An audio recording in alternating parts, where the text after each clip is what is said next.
Okay, our next step is find and change object attributes on page 383.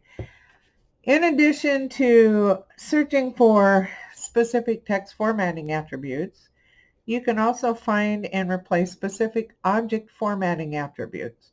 In this exercise, we will replace all gray spot color frame edges with a dark magenta spot color.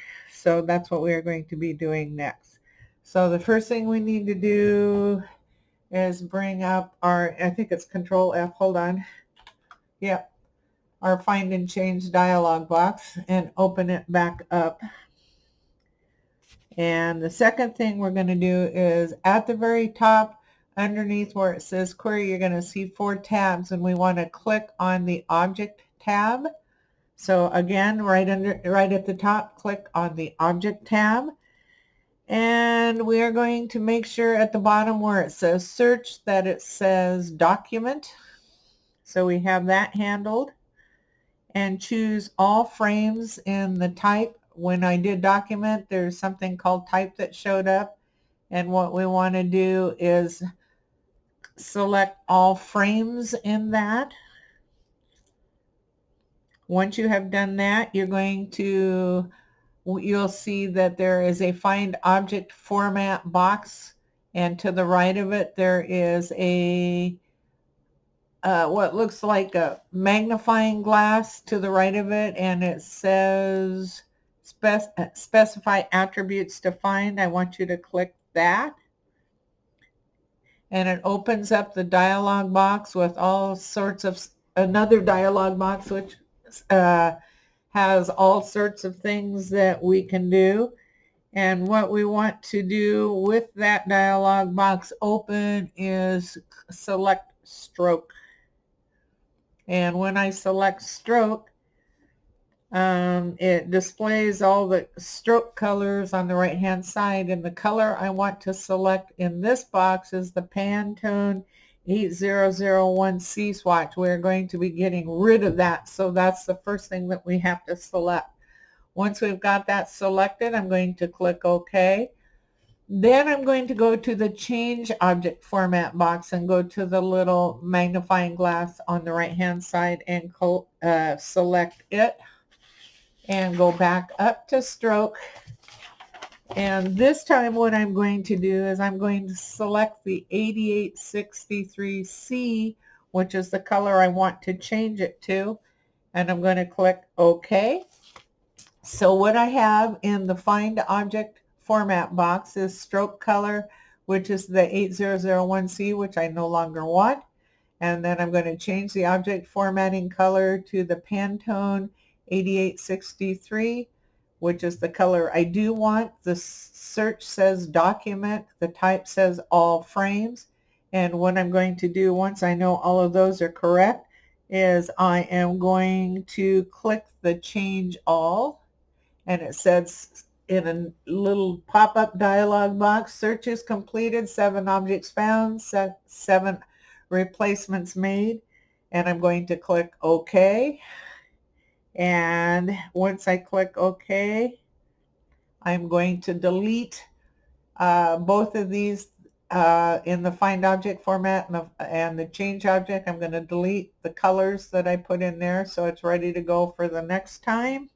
Once I have deleted those, I'm going to click Done on the box.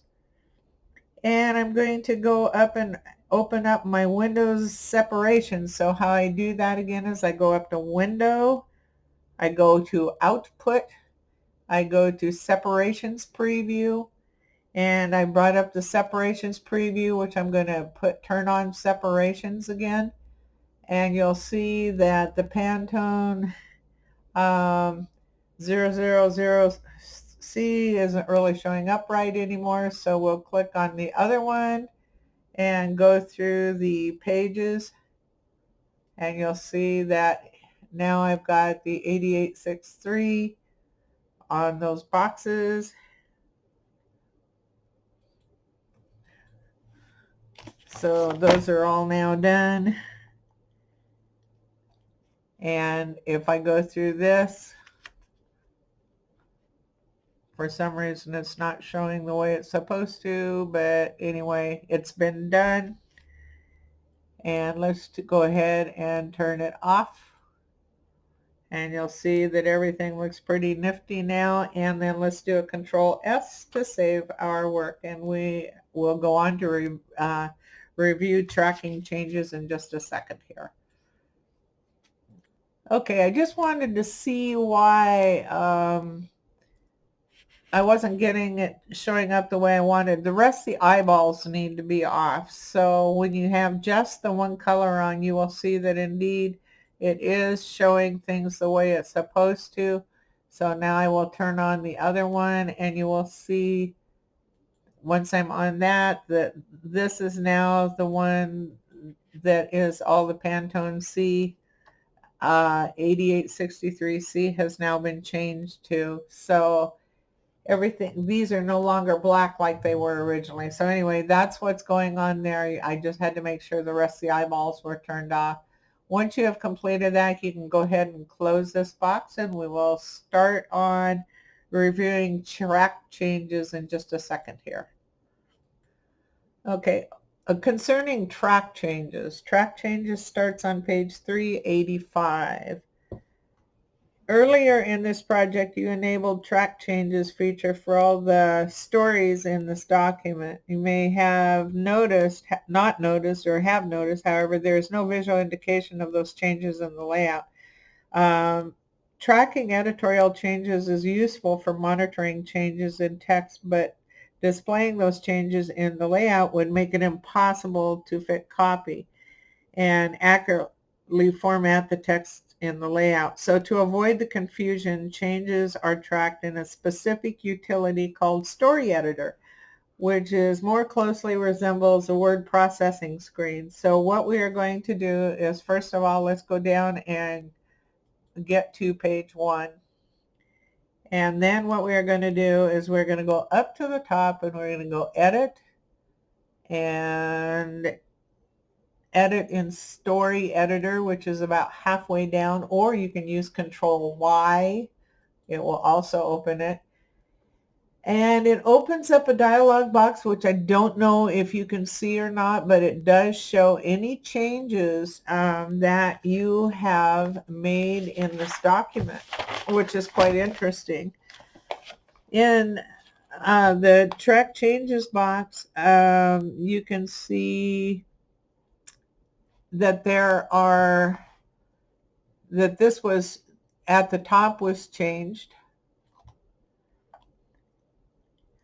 And next, what we want to do is we want to open the track changes panel. So we're going to go up to Window, down to Editorial and Track Changes, and open up a second dialog box, which is called Track Changes. And what this does is this allows us to change our changes or keep them, and it also allows us to review the changes.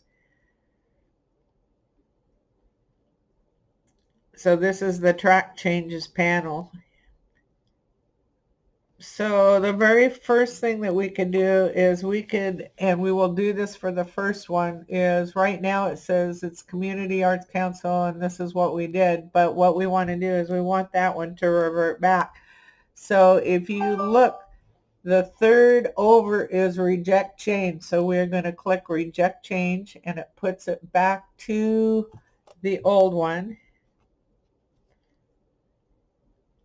And then we're going to click Next. And we will see that that's been changed also, but we want to leave that one. And now at this point, what we're going to do is accept all changes. And how I accept all changes is you will see in the track changes box a double check mark. Click on the double check mark. It says accept all changes in this story in another dialog box, and you're going to click OK.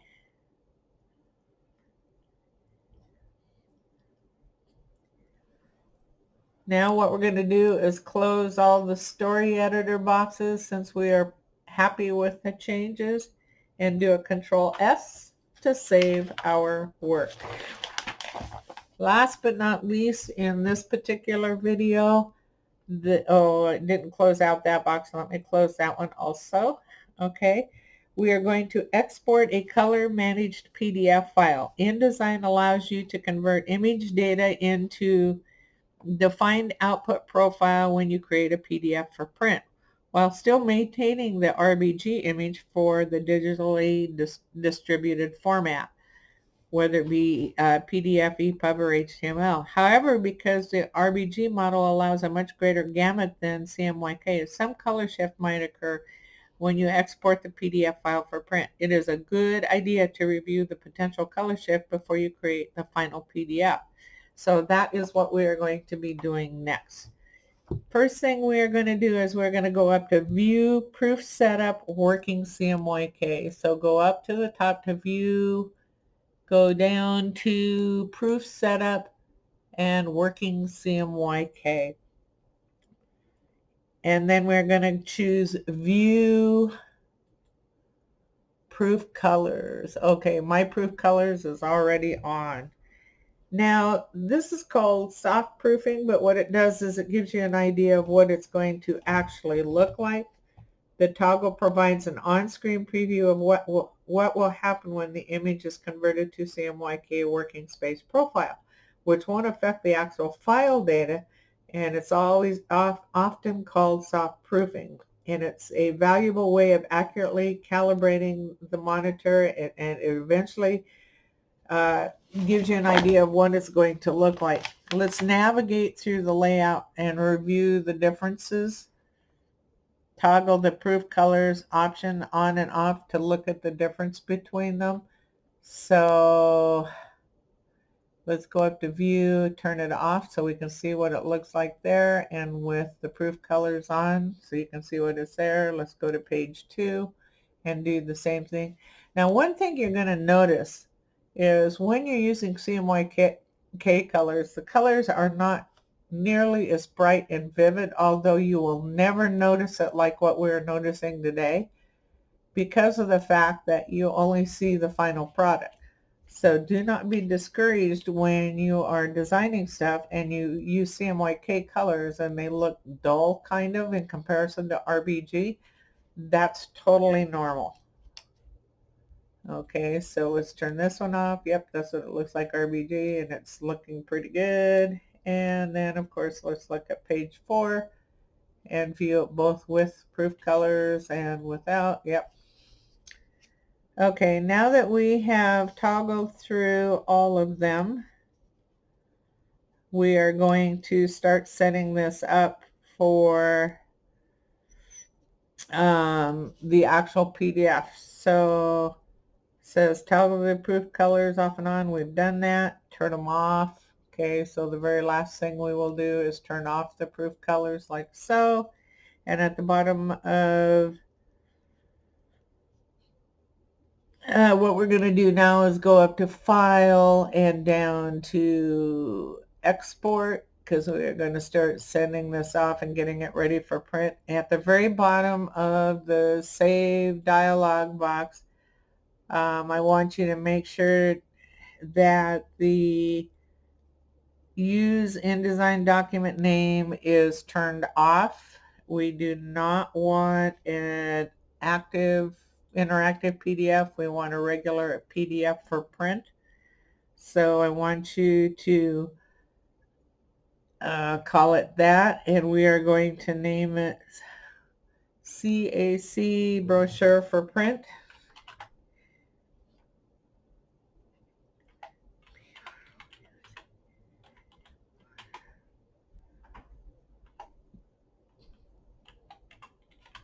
Like so, and choose Adobe PDF print in the format menu and click Save, and it's going to open up a great big dialog box. In the Export Adobe PDF dialog box at the top where it says Adobe preset, I want you to change that to press quality. And the margins and bleeds, okay, let's click on margins and bleeds. We are going to check crop marks. So check the crop marks and change the offset to 0.125. And in the lower half of the dialog box, check the option to use document bleeds. So we're going to check document bleeds, and we are not going to be the one to put the numbers in. We'll just accept it accordingly. In the output options, choose, okay, let's click on the output on the left-hand side. Choose convert to destination and color conversion menu. Mine is already convert to destination, I believe, but let me double check. No, I was on convert to destination, preserve numbers. We want convert to destination. So change color conversion to convert to destination. Okay, choose don't include profiles in the profile inclusion policy. Click the ink manager button and click spot color icon to the left of 8863. Right now it is, okay, mine is on spot color. If it's on CMYK, how I could tell the difference, if you see 4 colors like CMYK, that means it's CMYK. If you see a gray box with a circle in the middle, that is spot color. Okay, mine is on spot color icon, so I will leave it as such and click OK. And then I've returned to this, and then I am now ready to click export,